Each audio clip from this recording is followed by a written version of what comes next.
Have you ever wondered what single event could push a group of loyal subjects to the brink of rebellion? It's not always a single battle or a grand declaration. Sometimes it's something as small as a piece of paper, a stamp. Today, we're diving into the story of the Stamp Act of 1765, the law that lit the fuse of the American Revolution. Picture this, it's 1765 in London. The British Empire is on top of the world, having just won the globe-spanning 7 Years' War. But victory comes at a price, a massive, crippling debt. Inside the halls of Parliament, lawmakers in their powdered wigs have what seems like a brilliant idea. Who should help pay for a war fought, in part, to protect the American colonies? Why? The colonies themselves, of course. It seemed only fair. So, in March of 1765, with a stroke of a pen, they passed the Stamp Act, a law that would send shockwaves across the Atlantic and change the course of history forever. So, what exactly was this Stamp Act? It wasn't a tax on tea or sugar, things the colonists were already used to. This was different. This was personal. The act demanded that almost every single piece of paper used in the colonies had to carry an official embossed stamp from Britain. We're talking newspapers, legal documents like wills and contracts, ships' papers, licenses, even playing cards and dice. To get the stamp, you had to pay a tax. For the first time, Parliament wasn't just regulating trade. It was reaching directly into the colonists' pockets, taxing their daily activities, their businesses, and even their leisure. Each stamp wasn't just a tax. It was a symbol of London's power, a reminder that a government 3,000 miles away held authority over their lives. To the colonists, it felt less like a fair contribution and more like a direct insult. When news of the Stamp Act finally crossed the Atlantic, the reaction wasn't just disappointment, it was pure outrage. Imagine being a printer in Boston, suddenly told that every newspaper you print will cost you more, a tax you had no say in.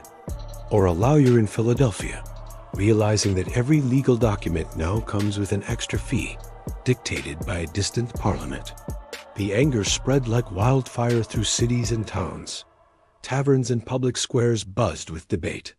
Fiery pamphlets and editorials began to appear, all carrying the same powerful message. Taxation without representation is tyranny. This became the rallying cry of the people. The colonists had no elected members in the British Parliament to speak for them. So how could that Parliament claim the right to tax them? A fundamental question began to form in the minds of many. Are we truly subjects with rights, or are we just a source of revenue for the empire? Words of anger soon turned into acts of resistance. In the hot summer of 1765, a new radical group emerged from the streets of Boston, the Sons of Liberty. This wasn't just a collection of wealthy politicians. It was a powerful alliance of merchants, artisans, shopkeepers, and laborers, all united by a single burning purpose: to make the Stamp Act unenforceable. Led by passionate organizers like Samuel Adams, they took their protests to the streets. They weren't just writing letters, they were taking action. They organized massive demonstrations, hung effigies of tax collectors from the Liberty Tree, and held mock funerals for liberty itself. Stamp distributors, the men appointed to sell the stamps, were targeted directly.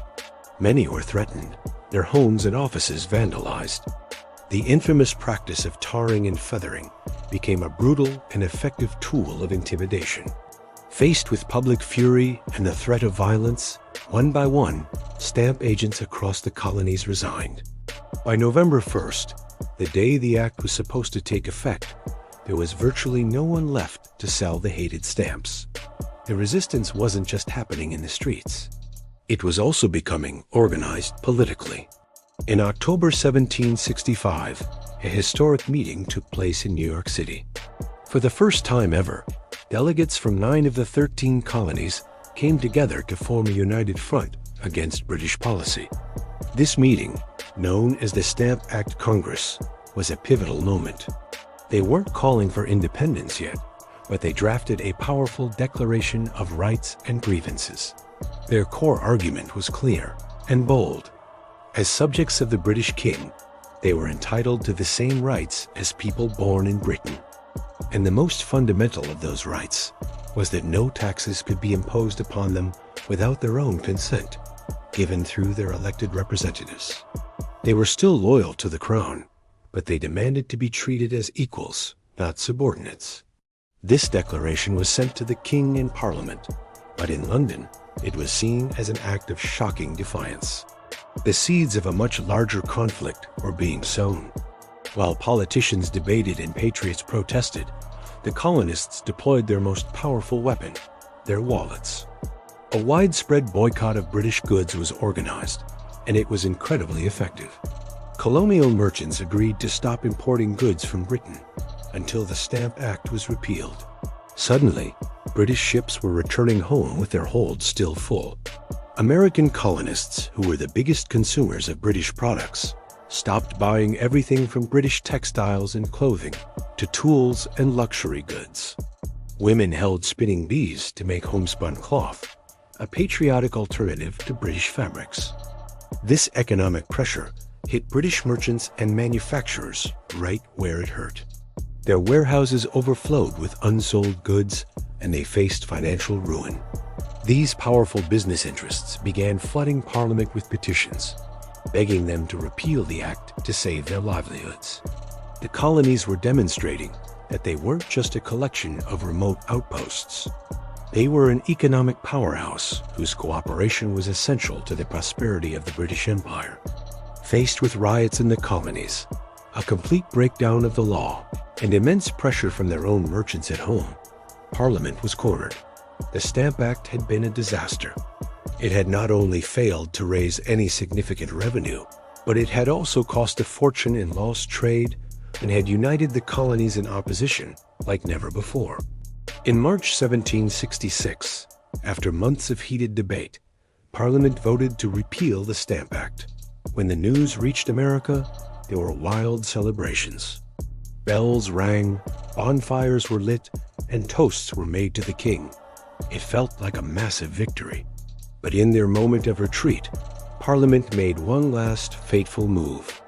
On the very same day they repealed the Stamp Act, they passed another, less famous law, the Declaratory Act. This act stated that Parliament had the full power and authority to make laws to bind the colonies in all cases whatsoever. In other words, they were saying, "We're letting you off the hook this time, but don't forget who's in charge." The colonists celebrated their victory, but the Declaratory Act hung in the air, a dark promise of future conflict. The immediate crisis was over, but the fundamental question of who had the right to govern America was left unanswered. The Stamp Act was gone, but the ideas it had ignited about liberty, representation, and self-government had taken root and would soon blossom into a full-blown revolution. So the Stamp Act, a simple tax on paper, became so much more. It was the first time the colonies truly united, the first time they organized politically and economically on a continental scale, and the first time they openly defied the authority of the British Parliament. It taught them the power of their collective voice and their economic leverage. While the road to independence was still a decade long, the journey truly began here in the fiery protests against a single hated stamp. Thank you so much for joining me on this journey back in time. If you found this story fascinating, please hit that like button and subscribe to our channel for more deep dives into the events that shaped our world. Let me know in the comments what piece of history you'd like to explore next. See you in the next video.